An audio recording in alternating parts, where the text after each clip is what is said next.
सन्नोट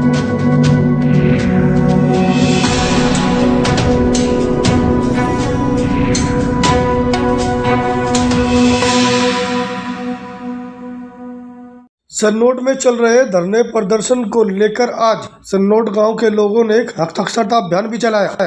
आपको जानकारी दे दें, पिछली 18 दिसंबर से ही लोग कड़कती हुई ठंड में धरने पर बैठे और इस दौरान जमकर राजधानी दिल्ली में बारिश भी हुई, लेकिन लोग अपने अटल इरादों को लेकर धरने पर बैठे रहे, क्योंकि समस्या छोटी नहीं बहुत बड़ी है, जिसको लेकर गांव के लोग प्रयास कर रहे हैं कि यहां पर डाला जा रहा डंपिंग यार्ड भी बंद हो और जो नया डंपिंग यार्ड यहां पर लाया जा रहा है उस पर भी रोक लग सके, क्योंकि जहां पर डंपिंग यार्ड डाला जा रहा है उससे कई किलोमीटर का दायरा प्रभावित है और लोगों को कई अनेकों तरह की बीमारियां हो रही हैं, जिसको लेकर गाँव के लोग लगातार प्रयास करें कि डंपिंग यार्ड को बंद करा दिया जाए, जिसको लेकर आज हस्ताक्षरता अभियान भी चलाया गया। और इस अभियान के बाद नरेला विधानसभा के विधायक शरद चौहान सहित 5 वार्डों के निगम पार्षदों को भी ज्ञापन सौंपा जाएगा। इससे पहले ही गांव वालों ने अलीपुर डीएम नॉर्थ को भी ज्ञापन सौंपा है और केंद्र सरकार सहित दिल्ली सरकार के अधिकारियों को भी पत्राचार कर इस मामले की जानकारी दी है, लेकिन अभी तक किसी भी सरकार की तरफ से कोई भी कार्रवाई नहीं की गई,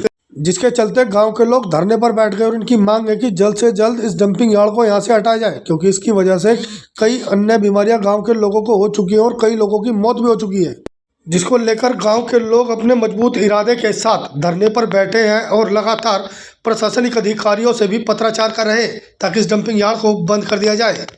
मांगेराम जी, आप धरने पर बैठे हैं, काफी समय हो गया, ठंड भी लगातार बढ़ रही है। हाँ। तो 27 तारीख को भी आप लोगों की एक बैठक हुई जिसमें 360 गांव के प्रधान भी आए और अधिकारी भी आए। क्या निर्णय लिया गया और क्या रणनीति है आगे? उस दिन तो कोई निर्णय नहीं लिया गया, उस दिन बारिश बहुत ज्यादा थी और वहाँ भी मीटिंग नहीं हो पाई। कोशिश यहाँ आने की करी थी उनने, लेकिन उनकी जो हायर अथॉरिटी थी उन्होंने वो जगह बदलने से मना कर दिया। फिर यहाँ से फिर वापस गए, वहाँ भी कुछ फैसला नहीं हो पाया। फिर बात आ गई थी डेट पर भी, डेट मिलेगी, वो डेट भी नहीं मिली। फिर उसने एडीएम ने बुलाए थे 5 आदमी 30 तारीख को, वहाँ ज्ञापन दे के आए। तो क्या रहेगा आगे आपके धरने का? अब धरना तो हमारा लगातार चलता रहेगा जब तक ये हमारा ये बंद नहीं हो जाएगा। ये जो प्रोजेक्ट ये लगा रहे हैं उसको डिनोटिफाई नहीं कर देंगे जब तक चलता रहेगा धरना। सर, मेरा नाम अमित कुमार भारद्वाज है। सर, इस खत्ते से जो परेशानियां आज क्षेत्रवासियों को और हमारे आसपास की विधानसभा को जो हो रही है उससे तो हम पहले से ही अवगत हैं, क्योंकि 100 एकड़ में तो पहले ही एक प्लांट लग चुका है और उससे इतना प्रदूषण और इतनी बीमारियां हैं कि शायद उसका प्रकोप हम अब तक झेल नहीं पा रहे। उसी के साथ साथ अभी 20 एकड़ या 15 एकड़ में नया प्लांट लगाने की तैयारी कर रहे हैं और उस तैयारी में इन्होंने ये बताया है कि हम इसमें जो प्रदूषण से राहत जो मिलेगी हमें, उसका भी हमें एक आश्वासन दिया कि इस खत्ते से हम बिजली बना के और बिल्कुल यहाँ पे कोई प्रदूषण नहीं होगा। और वो जो 95 जो मास्क कोरोना के काल में बना हुआ था उस दौरान हम फिल्टर करके बिल्कुल हवा में इसको वाष्प कर देंगे और जिसमें के प्रदूषण की कोई समस्या नहीं होगी। अरे जो अभी 100 एकड़ में जो प्लांट बना उससे हम इतने निजात नहीं पा रही, क्योंकि वो 2012 में लगा था और 100 एकड़ में वो लग चुका है।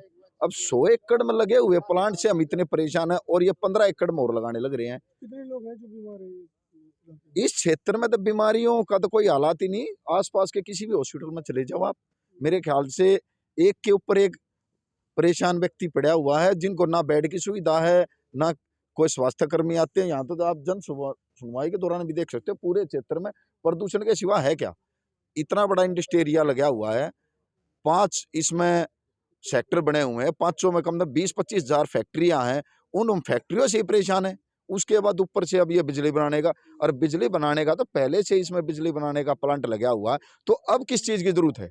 अगर जरूरत है तो साउथ साइड में जरूरत है बिजली की, वहां दो। यहाँ तो हमारे पास भूतपूर्व बिजली की कोई दिक्कत नहीं है और कम से कम 20-25 साल से अब बिजली की कोई समस्या नहीं। उसके बावजूद भी हमारे घर में बिजली का प्लांट लगा के और हमें ये कह रहे हैं कि हम आपको बिजली देंगे। अरे इन खंभों में 11,000 की बजाय 50,000 वोल्टेज डालोगे क्या आप?